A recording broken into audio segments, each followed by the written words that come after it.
in history. We'll talk all about that on this episode of Crazy Engineering.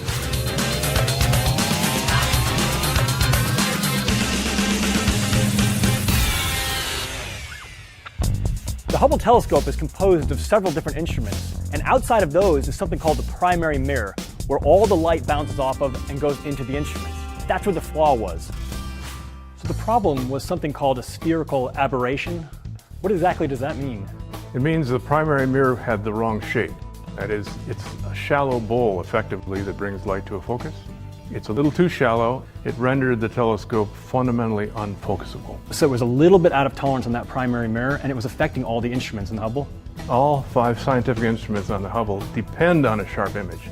That's the whole point. So Hubble's sitting in the doctor's chair, and it has the eye chart in front of it, and instead of seeing the letter E, it sees the letter F. Worse, what it sees looks like a squashed spider. But it's way up in space, and you can't get it back here, so how do you fix it? Well, if you're born with eyeballs that don't quite work, you don't go and buy new eyeballs, you buy a pair of glasses, and that's the approach that we took. The wide field and planetary camera, known as WIFPIC, relied on light from the primary mirror.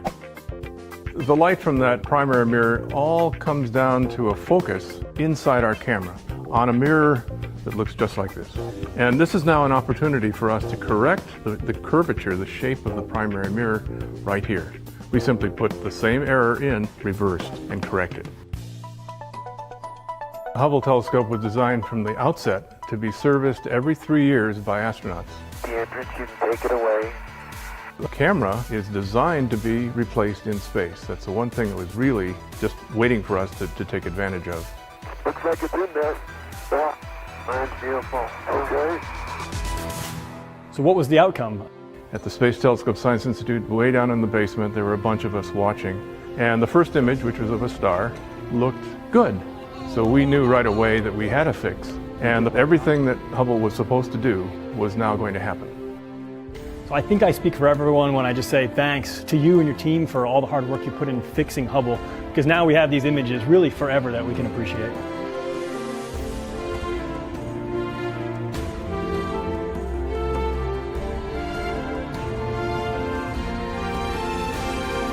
WIFPIC 2 went on to become the workhorse for the Hubble telescope, and it lasted for more than 15 years.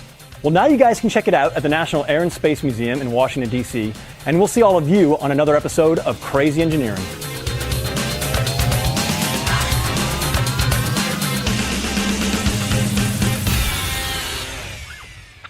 Clue that Hubble would result in the incredible advances that it's made in our understanding of our universe.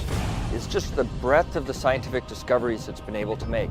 Everything from the age of the universe, proving the existence of black holes, to discovering brand new things, like the universe is accelerating due to mysterious dark energy. Hubble has consistently taken us to places we've never been, visually, of course, and empowered us to answer questions that in a previous generation of telescopes we couldn't even pose. So I think what excites me is that it shows us the wonder of the universe, places we can't get to right now. From comets and asteroids to some of the most distant galaxies yet discovered. Hubble continues to revolutionize astronomy in our solar system and beyond. Hubble has changed the way we view our universe and ourselves. We're on a never-ending journey, and the Hubble Space Telescope celebrates its quarter century of exploration as part of that journey.